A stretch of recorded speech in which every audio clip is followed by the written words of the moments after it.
Sileti Podcast with Ash Academy.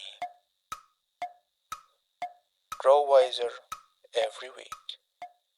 আসসালামু আলাইকুম। ওয়ালাইকুম আসসালাম। ভালো আছেন নি? আলহামদুলিল্লাহ, তুমি ভালো আছো নি? আলহামদুলিল্লাহ। তো আমরা সরাসরি আলোচনার জায়গায়। তো আজকে আমরা লগে আছেন সিলেট উইমেন্স মডেল কলেজের প্রভাষক হেলাল হামাম। তাইন গ্রাজুয়েশন এবং পোস্ট গ্রাজুয়েশন সম্পন্ন হরছেন শাহজালাল বিজ্ঞান ও প্রযুক্তি বিশ্ববিদ্যালয় থেকে, লোক প্রশাসন বিভাগ থেকে। তো আজকে আমরা মূলত আলোচনা করবো যারা এই এসএসসি পাস করিয়া এইচএসসি মানে যে কোনো একটা কলেজে ভর্তি হয়ে গেছেন এবং তারা এখন এইচএসসির প্রিপারেশন লই বা 2 বছর সময় জড়িয়া বা 2 বছরের চেয়ে কিছু কম সময় হ্যাঁ, এখন আর 2 বছর পাওয়া যায় না আসলে। যে 2 বছর করোনার সময় যে গ্যাপটা গেছিল, ও গ্যাপের কারণে পরবর্তীতে দেখা গেছে 1 বছর 3 মাস, 1 বছর 5 মাস, সর্বশেষ এইবার 30 জুন যে এইচএসসি পরীক্ষা হইব, এই পরীক্ষার যারা পরীক্ষার্থী তারা 1.5 বছর পাইছে, 1 বছর 5 মাস 6 মাস। আচ্ছা, তো এখন কিন্তু অনেকে কলেজও ভর্তি হয়ে গেছে, হ্যাঁ, রিসেন্টলি একটা ব্যাচ ভর্তি হইব, তারা ক্লাস শুরু হইব 30 জুলাই 30 জুলাই 30 জুলাই। আর একটা ব্যাচ এই মুহূর্তে কোনো কলেজও সেকেন্ড ইয়ারও উঠে গেছে, আর কোনো কলেজে তারা টেস্ট মানে ইয়ার চেঞ্জ পরীক্ষা চলের। রাইট। এখন যারা এইমাত্র ভর্তি ওইসইন বা ওইরা বা সেকেন্ড ইয়ারে আছেন যারা, সেকেন্ড মানে যারা first year যারা ভর্তি ওইরা তারার গেছে আমরা ধরিয়া নিলাম যে তারার গেছে ওলাখান 18-19 মাস সময় আছে। আচ্ছা, যদি আমরা ধরি তাইলে এই 18-19 মাস সময় যার এখনো তাই হয়তো বই কিনছেন না বা বই কিনরা, তো তারা যদি প্রিপারেশন শুরু করতে চান আইস থাকে, ধরুন তারার কোনো প্রিপারেশন হয়েছে না, আজকে একবারে শূন্যত আছেন, ওখান থেকে লইয়া এইচএসসি পর্যন্ত তারা কোন প্রক্রিয়ায় প্রিপারেশনটা নিলে তারা একটা পূর্ণাঙ্গ প্রস্তুতি নিতে পারবে এইচএসসি পরীক্ষার? আসলে এটা নিয়ে তো আমরা জ্ঞানী গুণী বা আমাদের শিক্ষক যারা আছেন বা বিভিন্ন জায়গা থেকে আমরা বিভিন্ন বক্তব্য শুনি, তো এটা মিশ্র অনেক মন্তব্য হয় যে এইভাবে পড়তে হইব, ওলা পড়তে হইব, হলা প্রিপারেশন নিতে হইব। আমরা এও শুনি অনেক স্টুডেন্টরে, মানে আমি ইলাও দেখছি যে অনেক স্টুডেন্টরে আমরা ভয় দেখায়, গার্ডিয়ানরা ভয় দেখাইন বা টিচাররা দেখাইন যে তুমি কিতা করায়, ঢাকার নটরডেম, বিকারুন্নেসা বা বিভিন্ন স্কুল কলেজের নাম হয় যে এইরকম যারা কলেজে যারা ভর্তি হইব তারা কলেজে ভর্তির আগেই সিলেবাস অর্ধেক কমপ্লিট করেছে, বা ইলাও ভয় দেখার নিয়ে অনেক স্টুডেন্টরে যে যারা ধরেন 30 জুলাই যারা ক্লাস শুরু হইব, তো এরার মাঝে সায়েন্সর যারা তারা অনেকরে আমরা এই কথা কই বা টিচাররাও কইন যে তুমি তো আইয়া জাস্ট শুরু করায়, কিন্তু ক্যান্টনমেন্টে যারা ভর্তি হইব তারা সিলেবাস অর্ধেক শেষ করেছে। তো যেহেতু আলোচনাটা মূলত যারা ধরেন এখনো প্রিপারেশন শুরু করছে না তারার লাগে, তো এই ক্ষেত্রে আমি যেটা মনে করি আমরা 2টা বা 3টা ক্যাটাগরিতে ভাগ করতে হইব। ইন্টারমিডিয়েটের যে সিলেবাসটা যদি আমরা একটু খেয়াল করে দেখি, ইন্টারমিডিয়েটে মূল বই 6টা, পত্র 2টা, 2টা করে পত্র, তবে শুধু আইসিডিতে একটা পত্র, আর অপশনাল একটা, বা আমরা যেটা কই অপশনাল বা নন মেজর, যেটা অনার্স লেভেলে নন মেজর হয়, বাট আসলে ইন্টার লেভেলে এটা অপশনাল হিসেবে আমরা নেই। তো একটা সায়েন্সের ক্ষেত্রে বায়োলজি, কেউ ম্যাথমেটিক্স নেয়, আর আর্টসের ক্ষেত্রে একটা বিভিন্নটা নেওয়া যেতে পারে আর্টসের ক্ষেত্রে। তো 3টা সাবজেক্ট হইল গিয়া common subject, science arts commerce সবর, বাংলা, ইংরেজি, আইসিটি। তো এখন আমরা যদি ইন্টারের সিলেবাসটা একটু দেখি তাহলে দেখবো যে এসএসসি বা 9-10-এর যে সিলেবাস সায়েন্সের আর ইন্টারের যে সিলেবাস, এটা কিন্তু বিশাল পার্থক্য। সুতরাং ইন্টারমিডিয়েট যারা সায়েন্সের স্টুডেন্ট তারার লাগে কিন্তু একটা আলোচনা, এই যে আপনি যেটা কইলা যে 1.5 বছরে আসলে কিতা করবো একটা স্টুডেন্ট, একটা 1.5 বছরের তার কি করণীয়, তো সায়েন্সের লাগে একটা করণীয় হইব, কমার্সের লাগে একটু ডিফারেন্ট থাকবো। বাট আমরা যদি আর্টস কমার্সের যদি এক করি তাহলে কিন্তু আর্টস কমার্স বা মানবিক এবং ব্যবসায় শিক্ষা শাখা আর সায়েন্স কিন্তু আলাদা। বরং আর্টসের ক্ষেত্রে অনেক সুবিধা আছে। তা আমরা প্রথমে সায়েন্সেরটা আলোচনা করিলাই। এই ক্ষেত্রে সায়েন্সের লাগি যেটা, যে 7টা বই সায়েন্সের ক্ষেত্রে কিন্তু বাংলাদেশে মোটামুটি এই 7টাই নেওয়া হয়। 3টা কমন সাবজেক্ট, এর বাইরে রসায়ন বিজ্ঞান, পদার্থবিজ্ঞান, জীববিজ্ঞান এবং উচ্চতর গণিত। এর মধ্যে 3টা থাকে মেজর বা 3টা থাকে মেইন সাবজেক্ট, একটা থাকে অপশনাল। তো এই ক্ষেত্রে আমরা যে দেখলাম গণিত যে সাবজেক্টটা, এই higher math 200 marks, 100 200 marks higher math. আবার ফিজিক্সের একটা বড় অংশ কিন্তু ম্যাথমেটিক্স, আবার কেমিস্ট্রিরও একটা অংশ ম্যাথমেটিক্স। সুতরাং এই ক্ষেত্রে আমি মনে করি, বা আমি দেখছি আমাদের শিক্ষক, প্রাজ্ঞ শিক্ষক যারা, তাদের সবারই বক্তব্য একটা, যে সায়েন্সের ইন্টারমিডিয়েটর যে কোনো স্টুডেন্টের তার যে পরিকল্পনা নিব 1.5 বছর বা 1 বছর বা যত মাস হলো সে পরিকল্পনা নিব, তার পরিকল্পনার প্রথমেই এবং সর্বাগ্রে এবং সবচেয়ে মূল ফোকাসে রাখতে হইব হায়ার ম্যাথ। কারণ হে যদি হায়ার ম্যাথে, একটা স্টুডেন্টে যদি হায়ার ম্যাথ ক্লিয়ার করতে পারে, একটা হায়ার ম্যাথে যদি সে কমপ্লিট করতে পারে, তাহলে সে শুধু 200 মার্কস নেয়, একই সাথে সে ফিজিক্সের একটা অংশ, কেমিস্ট্রির একটা অংশ কমপ্লিটর, কারণ ওগুলো ম্যাথমেটিক্স। তো সায়েন্সের ক্ষেত্রে আমি যেটা মনে করবো 1.5 বছরের পরিকল্পনার প্রথমেই রাখতে হইব হায়ার ম্যাথ। কিন্তু আমাদের যেটা আমাদের স্টুডেন্টও কিন্তু 3টা ক্যাটাগরি করতে হইব। A+ প্রত্যাশী স্টুডেন্ট, মিডিওকোর যারা A- F B ফাইলে হয়, A ফাইলেও চলে, আর কিছু স্টুডেন্ট আছে পাস করলে হয়। সায়েন্সের ক্ষেত্রে অবশ্য 3 নম্বর ক্যাটাগরি কম থাকে। আমরা আর্টসের অনেক স্টুডেন্ট পাই যারা বিন্দাস থাকে, পড়ালেখা যায়, মানে কলেজও যায় না, বিভিন্ন কলেজে ভর্তি হয়, তারা খুঁজেও ওরকম কলেজ যে কলেজে যাওয়া লাগে না, তো তারা টার্গেট হলে কোনোভাবে পাস করিলে হয়। কিন্তু সায়েন্সে আমরা এরকম স্টুডেন্ট কম দেখি। তো এই প্রথম দুই ক্যাটাগরির ক্ষেত্রেই সায়েন্সের আছে। তো আমি মনে করি তাদের প্রথম এবং প্রধান টার্গেট রাখতে হইব যে কোনো মূল্যে আমার 1 বছরের মধ্যেই হায়ার ম্যাথটা কমপ্লিট করা, পাশাপাশি ফিজিক্স, কেমিস্ট্রি কমপ্লিট হইব এবং বায়োলজি সহ কমন সাবজেক্ট যেগুলো আছে, ICT, বাংলা, ইংলিশ। সায়েন্সের স্টুডেন্টরা কিন্তু বাংলা ইংলিশও যথেষ্ট ভালো থাকে, এমনিতেই ভালো থাকে। তো এই লগে একটা প্ল্যানের একটা অংশ। তো এখন প্রশ্ন হলো এটা বাস্তবায়নটা কি লইব, এটা কিন্তু গুরুত্বপূর্ণ একটা ব্যাপার। এই পরামর্শ যেটা আমি দিলাম, এটা সবই এই পরামর্শ তারা নর্মালি সব জায়গা থেকে আমরা শুনি। প্রশ্ন হইল গিয়া, যখন এই ধরনের পরামর্শ আমরা বাস্তবায়নে যাই, এক্সিকিউশনে একটা স্টুডেন্ট যায়, তখন সে হিমশিম খায়, সে আসলে কিলা কমপ্লিট করতো। এই ক্ষেত্রে আমার একটা সাজেশন আছে, কয়েকটা সাজেশন আছে।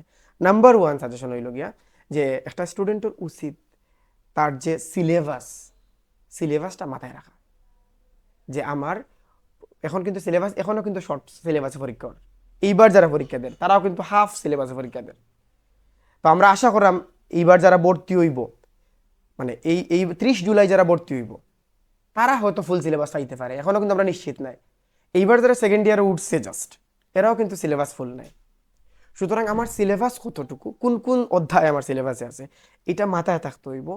এবং একটা স্টুডেন্টের সবচেয়ে জরুরি হইল গিয়া, সে যখন একটা অধ্যায় কমপ্লিট করে, সে কোন অধ্যায় কমপ্লিট করে এটা তার মাথায় থাকতে হইব। সে নিজে নিজে মানে বই না দেখিয়া, সে বইয়া সে বুঝিলত যে আমার কোন সাবজেক্টে আমি কত দূর আগাইছি, কত দূর গেছি আমি। এটা যখন একজন স্টুডেন্টের মাথায় নিব গি, এই স্টুডেন্টের রেজাল্ট অবশ্যই ভালো হইব। আরেকটা গুরুত্বপূর্ণ সাজেশন থাকবো আমার, মানে করণীয়র ক্ষেত্রে, এটা হইল গিয়া নোট করা। এটা সায়েন্সের স্টুডেন্ট এমনিতেই নোট করে, আমি এটা আর্টসের স্টুডেন্টের পরামর্শ দিই যে আমার প্রত্যেকটা সাবজেক্ট আমি যতটুকু শেষ করবো ততটুকু নোট করি লওয়া, বিস্তারিত নাই, শর্ট করিয়া, পয়েন্ট আউট করিয়া গুরুত্বপূর্ণ জায়গাগুলা, কি পয়েন্টসগুলো আমি নোট করবো। একটা স্টুডেন্টটা যদি তার যতটুকু শেষ হইব সিলেবাস, সে যদি নোট করে, 2, সে যদি তার যত একাডেমিক সিলেবাস এবং তার যতটুকু শেষ হয়েছে এটা যদি সে মাথায় রাখতে পারে, নিয়মিত ক্লাস করে, কনসার্ন থাকে, আমার মনে হয় যে একটা স্টুডেন্টের চমৎকার রেজাল্ট হইব এবং একটা স্টুডেন্টের রেজাল্ট হইতে বাধ্য। এটা হলো আমার প্রাথমিক পরামর্শ আর কি। আচ্ছা, যারা আর্টসে পড়ে তারা আসলে প্রিপারেশনটা কি নেন? তাদের ক্ষেত্রে হিসাবটা ভিন্ন। এখন আমি একটু যদি আর একটু আমাদের মূল টপিকের বাইরে গিয়ে একটু হওয়া লাগে, সায়েন্স আর্টস নেওয়া নিয়েও কিন্তু একটা প্রবলেম হয়। দেখা যায় SSC পাস করার পরে সবে আমাদের সমাজের একটা ট্রেন্ড হইল গিয়া যে একটা মনন আছে, সাইকি আছে, science for a talented student. তো সেই ক্ষেত্রে আপনার কথা শুনিও আমার কাছে বলা লাগছে যে আপনি সবসময় রেফার করাত গিয়া কইরা যে সায়েন্সের যারা এরা এমনি নোট করে এই যে এটা কিন্তু ও যে- আসলে ও যে কিন্তু এমনি, আপনার কথাও লাগে হ্যাঁ, যে কারণ দেখা গেছে যে এই সমাজের আমাদের অধিকাংশ মানে ট্যালেন্টেড স্টুডেন্টরা কিন্তু সায়েন্স নেওয়ার পক্ষে, আর যারা কনফিউজ থাকে বা সায়েন্স একটু ভয় পায় এরাও কিন্তু সামাজিক চাপে স্ট্যাটাস ডিগনিটি মেনটেন করতে গিয়ে সায়েন্স নেয়। এবং বিভিন্ন কলেজও আমি এটা গল্প শুনছি বা আমি নিজেও একটা কলেজও আছি, দেখছি যে A- একটা পাইছে একটা স্টুডেন্ট এসএসসিতে, সেও সায়েন্স নিতে স্যার, তো টিচাররা তারে বুঝাইরা যে আসলে তোমার লাগে সায়েন্স টাফ হয়ে যাব, কারণ তোমার ম্যাথমেটিক্সে তুমি অনেক কম পাইছো এসএসসিতে, তো এসএসসির ম্যাথমেটিক্স আর ইন্টারের ম্যাথমেটিক্স কিন্তু আকাশ পাতাল পার্থক্য, বুঝানি ওর, কিন্তু সে না, সে সায়েন্স নিত। তো এইভাবে কিন্তু দেখা গেছে যে আমাদের ক্লাসের টপার যারা ট্যালেন্টেড, আসলে সবাই তো মেধাবী, এখানে সে কতটুকু পারফরমেন্স করছে আর কতটুকু তার ভাগ্যে সুপ্রসন্ন আছিল এটার উপর কিন্তু তার রেজাল্ট নির্ভর করে। আমি মনে করি সবাই মেধাবী, কিন্তু প্রশ্ন হলো কি রেজাল্টের উপরে ভিত্তি করে কিন্তু আমরা পারফরমার হিসাব করি। তো টপ পারফর্মার যারা তারা সব কিন্তু সায়েন্স নেয় আর কি, ম্যাক্সিমাম। তো টপ পারফর্মারদের কেউ কেউ যদি আর্টস নেয় বা মানবিক নেয়, তারা কিন্তু রীতিমতো আমরা যেটা কই যে উড়াইলায় তারা, যে দেখা যায় যে তারা শুধু আর্টসের একাডেমিক ইন্টারমিডিয়েটের রেজাল্ট শুধু ভালো করে তা নয়, তারা এই আর্টস নিয়ে বা মানবিকের লাগে কিন্তু ইউনিভার্সিটি বিশ্ববিদ্যালয়ে কিন্তু আলাদা সিট থাকে। আচ্ছা শাহজালাল বিশ্ববিদ্যালয় আছে, ঢাকা ভার্সিটিতে আছে, বিভিন্ন বিশ্ববিদ্যালয়ে আছে, বিজ্ঞান ও প্রযুক্তি বিশ্ববিদ্যালয় পর্যন্ত মানবিকের লাগে আলাদা আসন আছে। এখন এই আসনগুলাতে কিন্তু কোনো সায়েন্সের বা কমার্সের স্টুডেন্ট ডিস্টার্ব করতে পারে না, এটা কেবল আর্টসের লাগে। কমার্সের কিছু সিট আছে কেবল কমার্সের লাগে। তো এই সিটগুলাতে সায়েন্সের টপার যারা, এরা কেউ যদি ভুলক্রমে বা কোনো কারণে আর্টস নেয় বা মানবিক নেয়, তারা কিন্তু তখন তারা কিন্তু অপ্রতিরোধ হয়ে যায়, তারা আটখানির মতো আর কেউ থাকে না।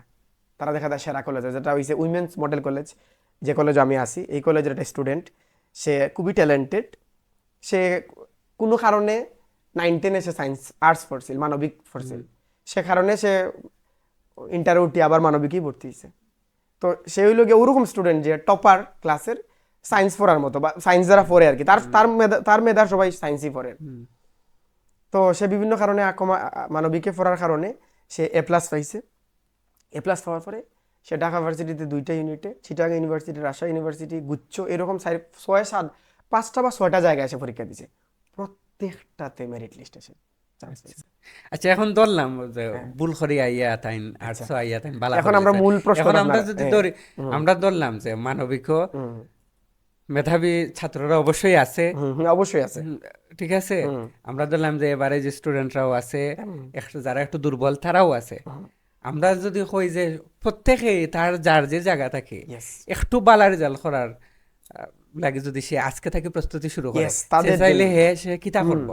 আর সেও তো নিয়ত করি বই থাকে না যে আমি একটু দুর্বল আছি, তাইলে আমার হয়েছে গিয়া BEC ফাইলে আমার ওই যাব। প্রথম দিনে তো আসলে ইলাখান শুরু করা ঠিক না, প্রথম দিনে তো আমার ইচ্ছা থাকা উচিত আমি A+ পাইম। ইয়েস।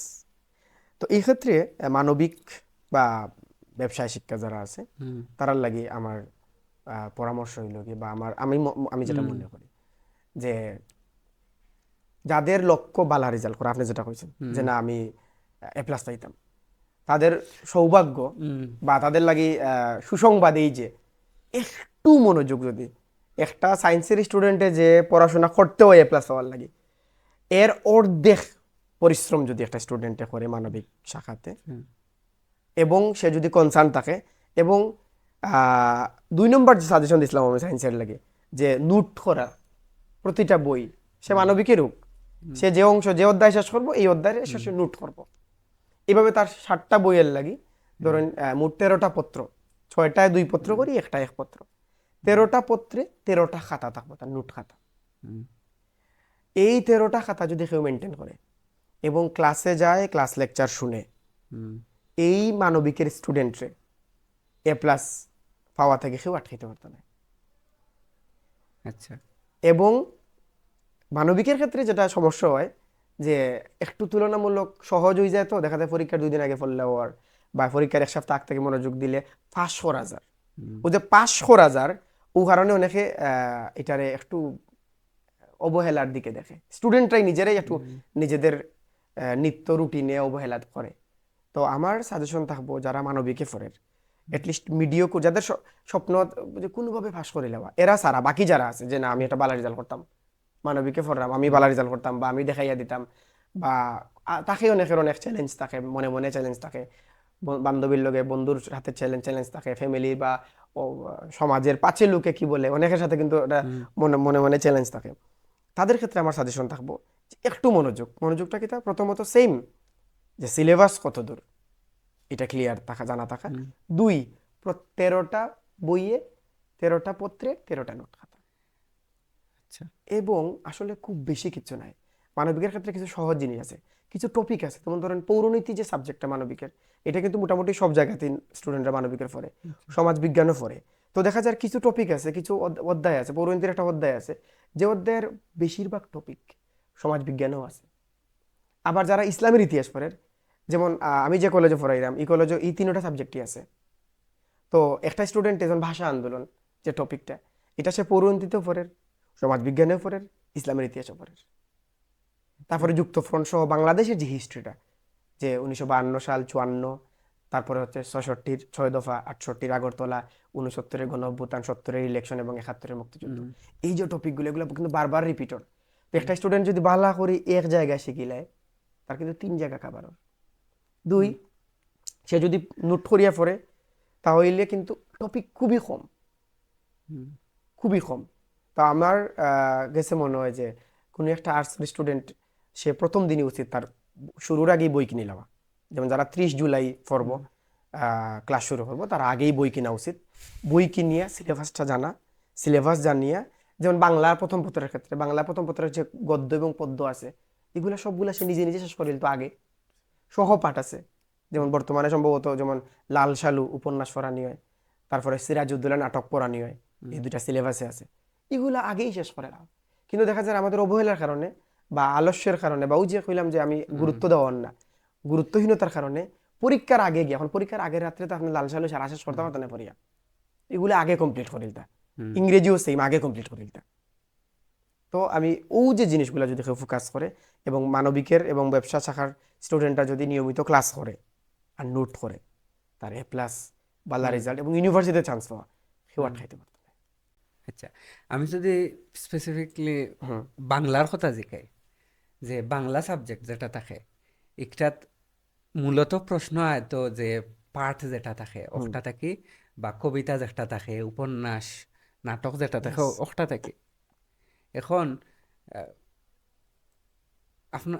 আপনার কাছে কিতা মনে হয়, সেও যদি একটা গাইড বই সামনে রাখিয়া সে MCQ সলভ করলো যে শওকত জং সে দায়ী পলাশির যুদ্ধত আর লাগে, সে কালপ্রিট শওকত জং নাকি জগৎ শেঠ নাকি সে MCQ শিখলো, আচ্ছা ওকে মীর জাফর ওলাখান সে MCQ শিখলো, এটা তার লাগে বেশি লাভজনক হইব না যে সে বারবার MCQ রিভিশন দিল, নাকি তার লাগে ওটা ভালো হইব যে সে নাটকটারে সিরাজউদ্দৌলা নাটকটারে সে 2বার পড়লো 3বার পড়লো? খুবই গুরুত্বপূর্ণ একটা পয়েন্ট, মানে যেটা আলোচনা করা খুবই জরুরি। বাংলার ক্ষেত্রে যদি বাংলার প্রথম পত্র আমরা হিসাব করি, বাংলার ক্ষেত্রে আমরা 3টা এরিয়া দেখতে পারি। একটা হলো গদ্য, এটা কিন্তু গদ্য থেকে প্রশ্ন হয়, গদ্য অনেক সময় গদ্যর কিছু লাইন তুলিয়া দেওয়া হয়, অথবা একটা এমন একটা উদ্দীপক দেওয়া হয় যে উদ্দীপকে উল্লেখিত বিষয়টি তোমার পাঠ্য বইয়ের কোন বিষয়ের সাথে যায়, মিলানি হয়। পদ্যর ক্ষেত্রে তো কবিতা, আর সহপাঠ যেটা আপনি কইলা সিরাজউদ্দৌলা এবং লাল সালু সহপাঠ উপন্যাস এবং নাটক। তো এই ক্ষেত্রে মানবিকের এটা তো কিন্তু সব সাবজেক্ট সব গ্রুপের লাগে এটা দরকার। এই ক্ষেত্রে স্টুডেন্টদের উচিত এই ব্যাপারগুলো আগে শেষ করে নেওয়া। সে যদি 2বার সিরাজউদ্দৌলা নাটকটা পড়ে এবং একটা স্টুডেন্টে যদি তার যে টিচারে ক্লাস করাইবা টিচারের সাথে যদি ক্লাস হয়, সে তর্ক করে, ডিসকাশন করে, প্রশ্ন করে টিচারে তো একটা মন্তব্য করবা যে এই পলাশির ঘটনার নৈপথ্যে খারা আছিল, যুদ্ধের দিন কার ব্যর্থতা আছিল, সিরাজউদ্দৌলার ব্যর্থতা না মীর জাফরের কারণে না ওয়াটসন ক্লাইভের লাগি, এই যে ব্যাপারগুলো হয়। তো দেখা গেছে স্টুডেন্টরা গাইড নির্ভর হয়ে গেছে। এবং গাইডের ক্ষেত্রে একটু সাইড নোট দেওয়া লাগে, গাইডের ক্ষেত্রে আমরা একটু খেয়াল করলে দেখবো যে ইন্টারের যে বইগুলো আছে, বই থাকে অত বড় আর গাইড থাকে অত বড়, এবং একই প্রশ্ন গাইডও বারবার ঘুরাইয়া ফেরাইয়া দেওয়া হয়।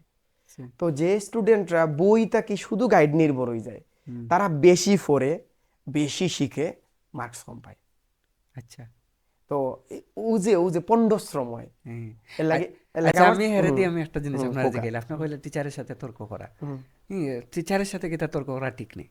টিচারের সাথে তর্ক করা, এখন তর্ক বলতে আসলে কিতা বুঝানি ওর, এটা আগে ডিফাইন করতে হইব। তর্ক বলতে আমি কিতা বুঝাইছি? হ্যাঁ, তর্ক তো অবশ্যই হইব, আর্গুমেন্ট হইব। টিচারে একটা মন্তব্য করবা যে পলাশির যুদ্ধের মূলে এই ঘটনা, বা পলাশির পরাজয়ের কারণ হইল গিয়ে একটা একটা স্টুডেন্টের মনে হয়েছে যে না, আসলে সে টিচারের সাথে একমত হইতে পারেন না, তখন সে আর্গুমেন্ট দিব যে স্যার আমার কাছে মনে হয় যে ব্যাপারটা ওরকম। টিচারে তখন আমার বিশ্বাস বা আমি প্রত্যাশা রাখি যে টিচারের উচিত এটা অ্যাকসেপ্ট করা, এই অ্যাপ্রোচ স্টুডেন্টের, এবং তাই এটারে কোর্ডিয়ালি নেওয়া, এবং স্টুডেন্টরে আর্গুমেন্ট করতে দেয়া। একটা স্টুডেন্ট ইন্টারমিডিয়েটে গিয়ে আর্গুমেন্ট যদি না শিখে, তাহলে তো আসলে ইন্টারমিডিয়েট পরে লাভ নেই। তো একটা স্টুডেন্ট সে আর্গুমেন্ট দাঁড় করাইতো যে না, আমার কাছে মনে হয় পলাশির ব্যর্থতার এটার কারণ এইরকম ডিফারেন্ট, এই যে এটার কিন্তু তর্ক হয়। আচ্ছা, আমার সাথে সাথে একটা প্রশ্ন, মানে আপনি কইরা যে টিচারেও চ্যালেঞ্জ করা যাইব, অবশ্যই। এখন আমার একটা সম্পূরক প্রশ্ন হইল যে বইয়ের মাঝেও যে পাঠগুলা থাকে বা উপন্যাস একটা থাকে, এটার কিছু পাঠগুলা, উপন্যাসগুলা, এমনকি কবিতার ভিতরে অনেক আন্ডারলাইন মেসেজ অকল থাকে, ঠিক আছে? আহ, সমাজরে কিলা দেখা উচিত, বিভিন্ন দৃষ্টিভঙ্গি শেখানি হয়। ইয়েস। এখন টিচার মানে একটা ছাত্র কিতা পাঠ্যপুস্তক কিতা আছে এটার ব্যাপারে কিতা ক্রিটিক্যাল হইতে পারেনি, আমার কথা হইল গিয়া, আমার মত হইল গিয়া অবশ্যই কারণ কারণ বই যেটা থাকে এটা তো সবটা ঠিক থাকে। এই যে বই যেতে থাকে সবটা ঠিক থাকে বলিয়া যে মাইন্ড, মানে আমাদের যে ধারণা, যে বা আমাদের যে মনন, যে না আমরা ধরিয়া নিছি যে বই, যেমন দুইটা জিনিস ঘটে, একটা লোকে বই যা থাকে তা ঠিক, আর টিচারে যা হইন তা ঠিক। আর কারণ ছোট ছোট স্টুডেন্টরা কিন্তু প্লে নার্সারি 1-2 স্টুডেন্টরা কিন্তু তাদের গড়ে আইয়া মা বাবার লগে তার প্যারেন্টসদের সাথে কিতা করে, তর্ক করে। মা একটা জিনিস ধরেন সঠিক কইলা, তখন না আমার টিচার ওলা বলছে, সে কিন্তু টিচার একটা ঠিক মনে করে। তো এখন আমার কথা হইল গিয়ে যে বর্তমান যে সিলেবাস কিন্তু খুব চেঞ্জ হয়, গদ্য পদ্য কিন্তু সিলেকশনের ক্ষেত্রে আমরা দেখছি যে এখানে কিন্তু কিছু নির্দিষ্ট ডক্ট্রিন আছে বা অনেক মতাদর্শ আছে, যেগুলা মেসেজগুলা ইনার মেসেজ, যেটা আন্ডারলাইন মেসেজ যেটা কইছেন, এগুলো কিন্তু আছে। যেমন লাল সালু যে উপন্যাসটা, এই উপন্যাসও কিন্তু অনেক মেসেজ আছে যেগুলা কিন্তু বারবার আলোচনা হয়, টিচাররা কিন্তু ক্লাসে আলোচনা করে। আমার মত, একটা স্টুডেন্টে পুরা উপন্যাস নিয়েই প্রশ্ন করতে পারে। ইভেন একটা ইন্টারমিডিয়েট একটা স্টুডেন্টের এই এই আর্গুমেন্ট তার দেওয়া উচিত, মানে এই আর্গুমেন্ট দেওয়ার রাইট আছে বলে আমি মনে করি যে এই উপন্যাসটা ইন্টারমিডিয়েটে থাকা উচিত কি উচিত নয়, এইটা নিয়েও টিচারদের সাথে আলোচনা করা উচিত। এই কবিতা সিলেবাসও যে ঢুকানো হয়েছে, এটা থাকা কতটুকু যৌক্তিক বা আমাদের বর্তমান সময়ের লাগি কতটুকু প্রাসঙ্গিক, এটা নিয়েও তর্ক করা বা আর্গুমেন্ট দেয়া। আমার কাছে তো মনে হয় যে সৃজনশীল যে পদ্ধতি যেটা আইছে আমরা, এই সৃজনশীল পদ্ধতিটার মাঝেও জিনিসটা আছে যে আপনি পাঠ লইয়া আপনার নিজস্ব পর্যবেক্ষণ থাকতো, ওটা তৈরি হইতো। এটা ভেরি রিসেন্টলি যে কারিকুলামটা আইছে, ওটার মাঝে একটা আছে যে 2022 সালে যে কারিকুলাম নিয়ে প্রচুর বিতর্ক বা প্রচুর আলোচনা আমরা দেখলাম সবসময়। তো এই কারিকুলামে যেটা গুরুত্বপূর্ণ একটা পয়েন্ট কাজ করছে, এটা হইল গিয়া যে দীর্ঘদিন ধরে আমরা যেগুলো সহপাঠ্যক্রমিক হই, কু কারিকুলার অ্যাক্টিভিটিস হই, এই বা আউট অ্যাক্টিভিটিস, যে আমরা যেমন সহপাঠ্য বইরে আমরা আগে কিতাব হইতাম আউট বই, এই সবগুলারে কিন্তু এখন পাঠ্যকর হয়ে গেছে। নতুন 2022 সালের যে কারিকুলাম বা যে কারিকুলাম নিয়ে বিভিন্ন আলোচনা এখন এই কারিকুলামে সকল সহপাঠ্য কার্যক্রমে ঢুকাইছে কোন জায়গায়, মূল পাঠ্যে, এবং একটা স্টুডেন্টে সে আর্গুমেন্ট তৈরি করতো, প্রত্যেকটা টপিক নিয়ে আর্গুমেন্ট তৈরি করার এখতিয়ার দিছে নতুন কারিকুলামে। তাইলে ক্রিটিক্যাল থিঙ্কিং জিনিসটা এটা আসলে ডেভেলপ করার একটা সুযোগ হইলে গিয়া ওখানো, যে আমার পাঠ্যপুস্তক যে ধরনের প্রশ্নগুলো আইছে, যে ধরনের মেসেজিং যেগুলো আছে, এগুলা নিয়ে আমি চিন্তা ভাবনা করতাম এবং টিচারের সাথে এটা নিয়ে আলোচনা করতাম। এক্স্যাক্টলি অবশ্যই এটাই তো উচিত। তাইলে দেখা যাইব যে ক্লাসরুমের যে লার্নিংটা, ক্লাসরুমে আমি আমি একটা জিনিস দেওয়া আছে যে আম গাছ হইল বাংলাদেশের জাতীয় বৃক্ষ, মনে করেন ওটা লেখা আছে, আচ্ছা এটা আমি জানলাম একটা তথ্য হিসাবে। পাশাপাশি আমি প্রশ্ন করতাম পারি যে ওকে, জাতীয় বৃক্ষ আম গাছ কেনে, yes ইলা হইতে পারে। আমি জাস্ট একটা উদাহরণ হিসেবে কই। না ইলা হওয়া উচিত।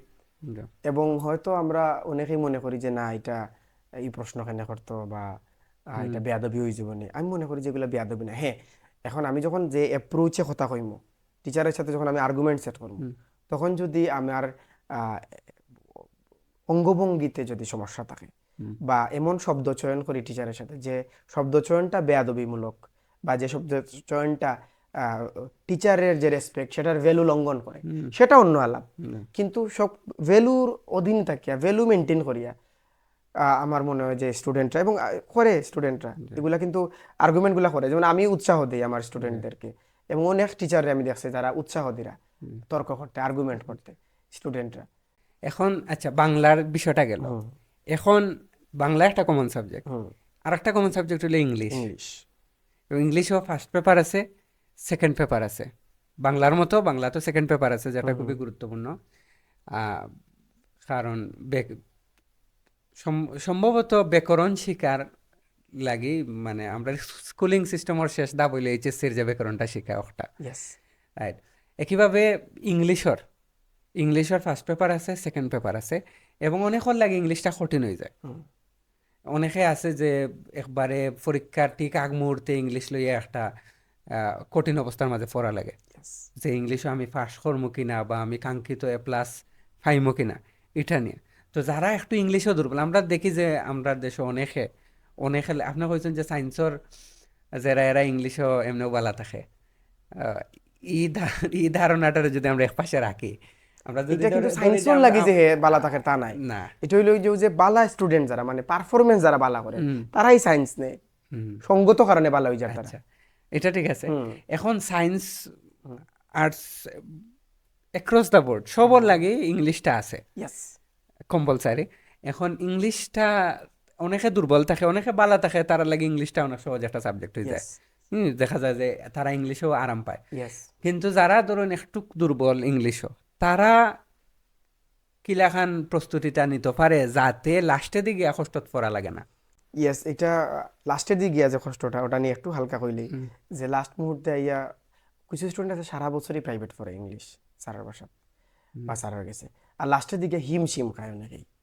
অনেকে দেখা গেছে পাস করা নিয়ে তারা খুবই টেনশনে পড়ে যায়, এবং অনেকে আছে যে A+ ইংলিশে A+ উঠেন না।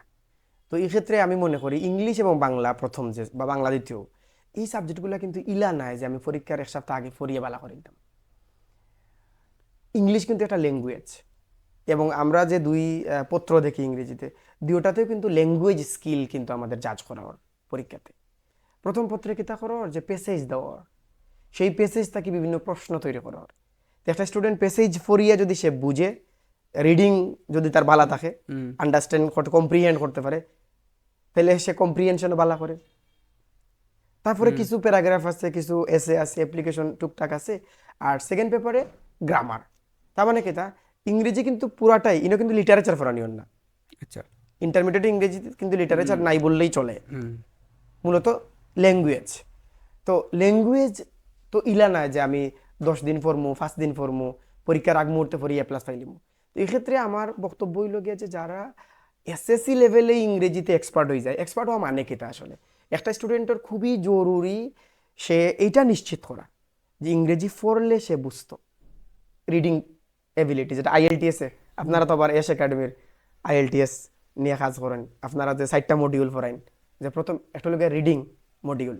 তো একটা স্টুডেন্টে সে রিড করবো এবং সে পাঠ উদ্ধার করতো, এই স্কিল যদি আয়, এবং সে যদি রাইটিং সে যদি লিখতে পারে, এই দুইটা এবিলিটি যদি আইও একটা স্টুডেন্টের, IELTS তো কিন্তু 4টা লাগে, কিন্তু ইন্টারমিডিয়েটর যে ইংলিশও বালা করার লাগি তার তো কিন্তু সপ্তাহ লাগেন না, সে তো স্পিকিং টেস্ট দেওয়া লাগেন না, তার লিসেনিং টেস্টও কিন্তু দেওয়া লাগেন না, তার ইংরেজি কোনো ভাইভা হন না, প্র্যাকটিক্যাল পরীক্ষা কিন্তু হন না। সুতরাং IELTS এর যে 4টা মডিউল, সেটার মাত্র 2টা মডিউল একটা ইন্টারমিডিয়েট স্টুডেন্টে যদি কমপ্লিট করতে পারে, মানে এই স্কিল তার মাঝে আনতে পারে, তাহলে তার লাগে খুবই ইজি। এবং আমি মনে করবো যে ইংরেজি যারা এসএসসি লেভেলেই কমপ্লিট করছে না, এই স্কিল অর্জন করছে না, তাদের উচিত এখন থাকি ইংরেজি বই পড়া। সে পাঠ্য বইটা কমপ্লিট করতো এবং যে কোনো ক্লাসের যে বই অথবা সহজ লিটারেচারের কিছু বই আছে, বিভিন্ন গল্পের বই, প্রবন্ধ আছে ইংরেজিতে, এই ইংরেজি সে ডিরেক্ট ইংরেজি পড়ব, ইংরেজি পড়িয়া সে নিজে নিজে ট্রান্সলেট করার চেষ্টা করবো, মানে সে প্রিপারেশন নিব আর কি। তো এইভাবে সে যদি, এবং সে ইংরেজি শুনবো, ইংরেজি লিখবো, ইংরেজি ল্যাঙ্গুয়েজটা সে শিখবো, এই কাজটা সে যদি বছরের শুরু থেকে করিলায়, তাহলে 1 বছরের মধ্যেই সে ইংরেজিতে এক্সপার্ট হইব, মানে দক্ষতা তার রাখবো। এই দক্ষতা একই সাথে তার আইএলটিএস এর দক্ষতাদের, একই সাথে তার ইন্টারমিডিয়েটটা ওরকম হয়ে যায় যে ইংরেজির আগে পড়া নাই। আসলেই কিন্তু ইংরেজি প্রথম পত্র যে সাবজেক্টের পরীক্ষা হয়, এই সাবজেক্টে কিন্তু আসলে পড়া নাই। যেমন আমাদের দুর্ভাগ্যজনকভাবে আমাদের স্টুডেন্টরা প্যারাগ্রাফ মুখস্থ করা লাগে, যে প্যারাগ্রাফ খারাপ পড়ছে এখানে, যে কমন পড়ছে না। এটা কারণ কিটা? কারণ সে বানাইয়া ক্রিয়েটিভ রাইটিং পারে না। সে একটা প্যারাগ্রাফ, লোডশেডিং প্যারাগ্রাফ হয়েছে, ধরুন সে সেটা শিখছে না, সে শিখিয়া গেছে সায়েন্স, টেলিকমিউনিকেশন, সে শিখছে বঙ্গবন্ধু স্যাটেলাইট, সে শিখছে মেট্রো রেল, সে লোডশেডিং মনে করছে সিলেবাস ইম্পর্টেন্ট না, সে শিখছে না, আইচ্ছে লোডশেডিং, সে পারছে না। এই যে এটা দুর্ভাগ্য, সে লোডশেডিং নিয়ে বানাইয়া লিখবো ক্রিয়েটিভ রাইটিং যেটা। তো এইটা হইল গিয়ে, সে যদি ইংরেজির স্কিলটা তার মাঝে আইয়, রিডিং আর রাইটিং, এই 2 স্কিল আনলে ইন্টারমিডিয়েটও ইংরেজির A+ কেউ আটকাইতে পারতো না। এবং এটার লাগি তো খুব সহজ পদ্ধতি হইল গিয়া, সে ইংরেজি বই পড়বো। এবং আমি পরামর্শ দিব, প্রথমেই সে পাঠ্য বইটা শেষ করবো। টিচার তো ক্লাসে শেষ করাইবা পাঠ্য বই, কিন্তু সে নিজে নিজে নিজে পাঠ্য বইটা শেষ করবো। কিন্তু যখনই আমরা গাইড নির্ভর হয়ে যাই, তখন কিন্তু ওই পরীক্ষার লাগি যে পরীক্ষার যে সিলেবাসটা, এটা শেষ হয়, কিন্তু স্কিল হয় না।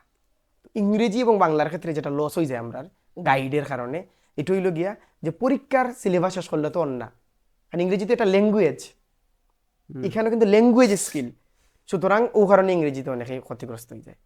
তো আমি মনে করবো ইংরেজির ল্যাঙ্গুয়েজ হিসাবে শিখিলেই তো একটা স্টুডেন্টে।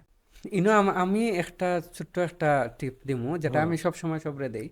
এটা হচ্ছে এসএসসি হোক, এইচএসসি হোক, ইংলিশ ফার্স্ট পেপারের যে পাঠগুলা থাকে, পাঠ অনেক এমসিকিউ থাকে, প্রশ্ন থাকে, শূন্যস্থান থাকে, এগুলা বাদ দিয়া শুধু যে পাঠটা থাকে বা স্টোরি যেগুলা থাকে, ওগুলা পড়া, বারবার পড়া, প্রত্যেকটা অধ্যায়, একটা অধ্যায়ের পরে আরেকটা অধ্যায় পড়া, এবং সেই অধ্যায়গুলো এমনভাবে পড়া যাতে এই অধ্যায়গুলোর যত শব্দ আছে, আমার অপরিচিত সবগুলা শব্দ আমি পারি, এবং প্রত্যেকটা সেন্টেন্স বাই সেন্টেন্স আমি এগুলার অর্থ উদ্ধার করি, মর্ম উদ্ধার করি।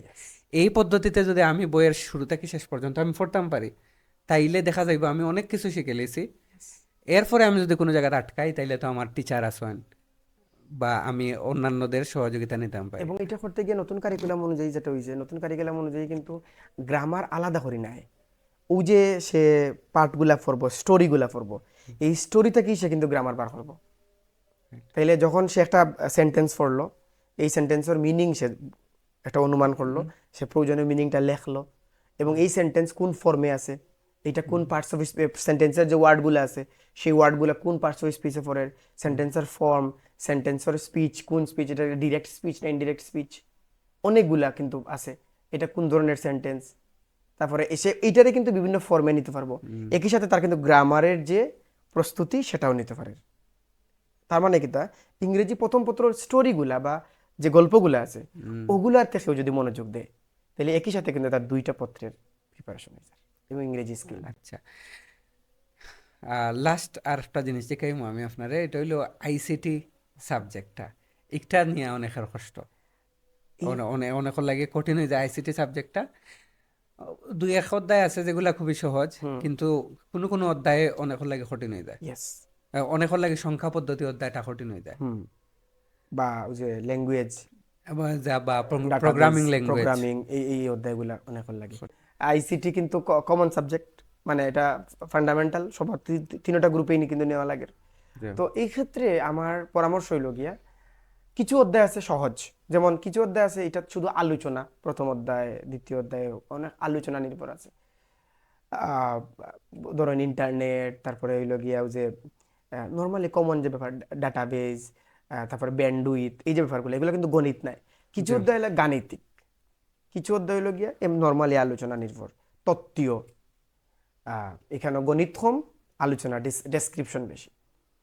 তো একটা স্টুডেন্টর, কোন স্টুডেন্ট আছে গণিত খুব ভালো, মানে সে গণিত বুঝে ভালো, তার উচিত হইল গিয়া যে গণিত রিলেটেড যে অধ্যায়গুলো আছে, যেমন ওই যে আপনি যেটা কইলা সংখ্যা পদ্ধতি, সংখ্যা পদ্ধতির কিন্তু আয়, যেমন বাইনারি থেকে হেক্সাডেসিমেলের রূপান্তর, এগুলা কিন্তু আয়।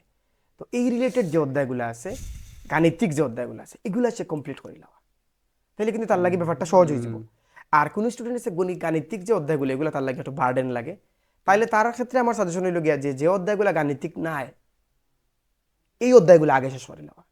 তো আগে যখন আপনি শেষ করে নেবা, যেহেতু একটাই পত্র, আমি যখন দুইটা তিনটা চারটা অধ্যায় শেষ করে নিলাম, এবং এখন পর্যন্ত এইবার যারা সেকেন্ড ইয়ারে উঠছে, এখন পর্যন্ত কিন্তু সিলেবাস কিন্তু ফুল নাই, ফুল বই কিন্তু নাই, সুতরাং সিলেবাস কম আছে। এর মধ্যে দুইটা অধ্যায় পাইবা আপনি গাণিতিক, বাকিগুলা পাইবা গাণিতিক ছাড়া। তো যারা গাণিতিকটা ভালো বুঝে, ভালো তার আরাম পায়, তাদের উচিত আগে এই দুইটা অধ্যায় শেষ করে নেওয়া এবং কমপ্লিট করা, নোট করা। আর যাদের গাণিতিক আরাম লাগে না বা অত বেশি সুবিধা নাই, তাদের উচিত আগে ডেসক্রিপটিভ যে অধ্যায়গুলো আছে ওগুলা শেষ করে নেওয়া। এবং যদিও ইন্টারে এবং এসএসসিতে আইসিটির বিশাল পার্থক্য, তবুও আমি মনে করি যে ইন্টারের আইসিটি খুব কঠিন কিছু নয়, তবে কুইক শেষ করার মতো বই না এটা। এটাও কিন্তু বছরের শুরু থেকে শুরু করতে হইব, স্টার্ট হইতে হবে একেবারে গোড়া থেকে। এখন এত কিছু যে পড়া লাগে আর এইচএসসির প্রস্তুতি লওয়ার লাগে, তো আমরা দিনও তো 24 ঘন্টা, দিনও তো 28 ঘন্টা 30 ঘন্টা না। এখন এত কিছু, এর মাঝে একজনের কলেজও যাওয়া লাগে, সেউর প্রাইভেট টিউশনও স্যারের বাসাত যাওয়া লাগে বা স্যার বাসাত আইরা, ইয়েস ঠিক আছে। তারপরে ওই লাগে একটা নিজে নিজে একটা পড়াশোনার ব্যাপার আছে, ইয়েস খাওয়া দাওয়া ঘুম আছে, গোসল করা আছে, একটু খেলাধুলারও করার দরকার আছে, একটু বিনোদনেরও দরকার আছে। এত কিছুর সময় আমি 24 ঘন্টার ভিতরে কিলা আটাইতাম। হ্যাঁ, এটার ক্ষেত্রে বা আর একটা প্রশ্ন হইলে গিয়া যে অনেকে আমরা মনে করি যে রাইট জায়গায় পড়াশোনা করলে জীবনে আগ্রহে থাকা যাইব, তো এই ব্যাপারে আপনার এই পুরাটা নিয়ে আপনার মন্তব্যটা কেটা? এটা টাইম ম্যানেজমেন্টের প্রশ্ন। এখন অনেক স্টুডেন্টে লাস্টের দিকে আইয়া, মানে যখন ইন্টার পরীক্ষা খান্দা তাই হয়, ওই সময় অনেক স্টুডেন্টের বক্তব্য হইল গিয়া যে আমরা আসলে নিজে নিজে পড়ার টাইম পাইরাম না, কলেজ, তারপর হইল গিয়া স্যারের বাসা, কোচিং, মডেল টেস্ট, এগুলো করতে করতে কিন্তু তার টাইম শেষ। তো এই ক্ষেত্রে আমার পরামর্শ হইল গিয়া, যারা নিজে নিজে না পড়লে শিখা হয় না, তাদের লাগে কিন্তু এটা একটা সমস্যা, তাদের লাগে সমস্যা। তো আমার পরামর্শ হইল গিয়া, যে জিনিসটা আমরা ভুল করি, যে আমরা আগে ক্ষতি করিলাই নিজের। যেমন একজন টিচার তাই একদিন স্টুডেন্টরে বুঝানি ক্লাস করাইরা, বাংলার একজন টিচার, তো স্টুডেন্টরা কইরা ক্লাসে তাই সুন্দর করে বুঝাইরা, তো স্টুডেন্টটার একটা অংশে বুঝের, একটা অংশ অমনোযোগী। তো অমনোযোগী স্টুডেন্টরা তাই কইলা, ও যে তুমি যেন অমনোযোগী, এর দ্বারা কি তো আর জানো নি? তো তারা জিগাইল যে কি তো আর স্যার, যে এর দ্বারা এই যে আমি একটা জটিল টপিক রে আজকে সহজ করে বুঝাইলাম, এই টপিক তুমি তাই বুঝরায় না। এই টপিক আমি কিন্তু 45 মিনিটের ক্লাস করলাম, তুমি তাই যখন নিজে এই টপিক গিয়া ফরাত লাগবে গড়ো, তখন 45 মিনিট নিজে পড়িয়া কিন্তু এটা বুঝতে নাই, তখন তুমি 1.5 ঘন্টা পড়বাই। 1.5 ঘন্টা পড়িয়াও তুমি ঠিক মতো বুঝতে নাই, কারণ এটা তো আমার ক্লাসে তুমি তো মনোযোগ নাই, তুমি তো কোনো এক্সপ্লেনেশন শুনরায় না, এটার আর্গুমেন্ট আছে তুমি শুনরায় না। পরবর্তীতে যখন পরীক্ষার সময় আমি যখন রিভিশন দিমু, তখন কিন্তু আমি কুইক রিভিশন দিমু, ওই হিসাবে রিভিশন দিমু যে আমি একবার অলরেডি পড়াইছি তারা, তখনও তুমি দেন পিছিয়ে পড়বাই, কারণ ও যে একবার পড়াইছিলাম তুমি দেন মনোযোগ দিয়ে শুনছো না এটা। তো দেখা গেছে যে ক্লাসের অমনোযোগিতার কারণে একটা স্টুডেন্টের অধিক পরিশ্রম করা লাগে, ফলাফল কম পার। কিন্তু যে স্টুডেন্টরা ক্লাসে মনোযোগী, এবং আমার ওই ক্ষেত্রে আমার সাজেশনটা থাকবো যে ক্লাসে যদি একটা স্টুডেন্ট মনোযোগী থাকে এবং ও পড়াটা যদি সে বাসায় গিয়া 20 মিনিট করে বা আধা ঘন্টা করে ওই সাবজেক্টগুলো পড়ে প্রতিদিন, তাহলে কিন্তু তার বিশাল পাহাড় হইয়া ওঠে না পরীক্ষার সময়। যেমন এক বড় ভাই, খুবই বিদগ্ধ পণ্ডিত, আমাদের এক বড় ভাই আসলা, তো এই বড় ভাইয়ে সবসময় তার একাডেমিক পড়াশোনা নিয়ে একটা বক্তব্য দেন ওরকম, যে আমি জীবনে একটা কাজ খুব গুরুত্বপূর্ণ করে করছি, খুব মনোযোগ দিয়ে করছি, যে কিটা, যে আমি যখন কলেজও যাইতাম, স্কুলও যাইতাম, তখন তো আমি আসলে চাইলেও খেলতে পারলাম না, মোবাইল ইউজ করতে পারলাম না, এমন কিছু করতে পারলাম না যে একটা আমার স্টুডেন্ট হিসাবে আমার আচরণ, মানে আমার যে নীতির সীমা লঙ্ঘন করে, কারণ আমার আটখানি হইব, আমি স্কুলের মাঝে আছি। তখন যেহেতু আমি এক ধরনের বন্দি আছি, তখন আমি ক্লাসে ফুল মনোযোগী থাকতাম, এত মনোযোগ থাকতাম যে একজন টিচার একটা ক্লাসে কয়বার কাশি দিচ্ছেন এটা আমার পর্যন্ত মুখস্থ হয়ে যেত। আর আমি বাসাত গিয়ে কিতা করতাম, প্রতিটা সাবজেক্ট যেগুলো মনোযোগ দিয়ে শুনছি ওগুলারে জাস্ট চুপ বলাইতাম। ও ক্লাসের মনোযোগ যত বেশি দিছি আমি, তত বাসাত গিয়ে আমি হোম পড়িয়া এই জিনিসটা কাভার করেছি আমি। তখন দেখা গেছে যে যে স্টুডেন্টটা ক্লাসে মনোযোগী কম আছিল, সে বাসাত গিয়ে 4 ঘন্টা পড়লে যা বুঝের, আর যে খুব বেশি মনোযোগ থাকে ক্লাসে, সে বাসাত গিয়ে 1 ঘন্টা এর চেয়ে বালা ফলাফল পায়। সুতরাং আমার এই ক্ষেত্রে সাজেশন থাকবো, ক্লাসে মনোযোগী থাকা, নোট মেনটেন করা রেগুলার, তখন গিয়া তার দৈনিক যে পড়ালেখাটা, এটার চাপ কমিয়ে আইব। আচ্ছা, আমি যদি প্রশ্নটা আর একটু সহজ করে দেখাই, যে আমার দিনও আছে 24 ঘন্টা, আমি এখন কোন কোন সময় কিতা করতাম দিন? ঘুম এবং খাওয়া নিয়ে একটা সমস্যা থাকে। প্রথমত হইলে গিয়া ঘুম খাওয়া এগুলা ঠিক থাকতে হইব। এগুলার ক্ষেত্রে আইডিয়াল যেটা, আমি এটার সাথে একমত, আর্লি ঘুমানি আর্লি ওঠা, এটার সাথে একমত। যদিও আধুনিক একটা ট্রেন্ড হয়েছে যে আমরা লেটে ঘুমাইমু লেটে উঠবো, বাট আমি দিন শেষে মনে করি যে আর্লি ঘুমানি আর্লি ওঠা এটাই বেটার একটা স্টুডেন্টের লাগে, এবং সকালে অনেক টাইম পাওয়া যায় যদি একটা স্টুডেন্ট আর্লি ওঠে। তো দৈনিকের যে 24 ঘন্টার যে হিসাবটা, এই হিসাবে টিচাররা বা জ্ঞানীগুণীরা বা সিনিয়ররা, ফ্যামিলির গার্ডিয়ানরা অনেক সময় স্টুডেন্টদেরকে পরামর্শ দিন যে 10 ঘন্টা 12 ঘন্টা পড়ো, অমুকে 12 ঘন্টা পড়ের, ফারদিনে 12 ঘন্টা পড়ের, তুমি জামিলে 12 ঘন্টা খেনে পড়ো না, বা জরিনায় 14 ঘন্টা পড়িলার, তুমি ফাতিমায় খেনে 10 ঘন্টাও পড়ো না। এই যে তুলনাগুলা করি, আমি মনে করি যেগুলা স্টুডেন্ট ভেদে আলাদা। আমি মনে করি যে 24 ঘন্টার যে রুটিনটা, এই রুটিনে কোনো স্টুডেন্ট আছে সে রেগুলার 4 ঘন্টা পড়বো, এনাফ।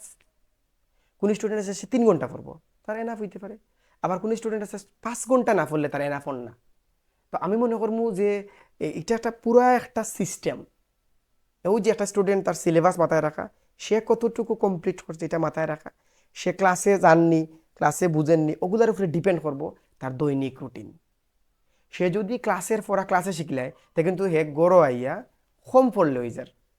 এবং সে যদি ক্লাসে যায় না, ও ক্লাসে বক্তব্য বালা করে শুনে না, একটা আইডিয়া সে ক্লিয়ার করে না, তাহলে কিন্তু সে কম পড়লে অন্য গড় আইয়া।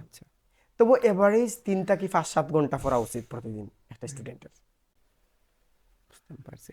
তাইলে আমরা ধরে নিতাম আপনার বক্তব্যটা কি, কি যে পয়েন্টগুলো নিতাম পারি, এগুলো হইছে যে ক্লাসে অনেক বেশি মনোযোগী হইতে হইব, আমার প্রত্যেকটা সাবজেক্টের নোট নিতে হইব, ইয়েস, ক্লাস লেকচারের নোট, যেটা আমরা ক্লাস লেকচারের ক্লাস নোট লেকচার নিতে নোট হইব, করতে হইব, আমার পাঠ পাঠ বা অধ্যায়ের প্রত্যেকটা জিনিসের নোট নোট নিতে হইব, নিতে হইব।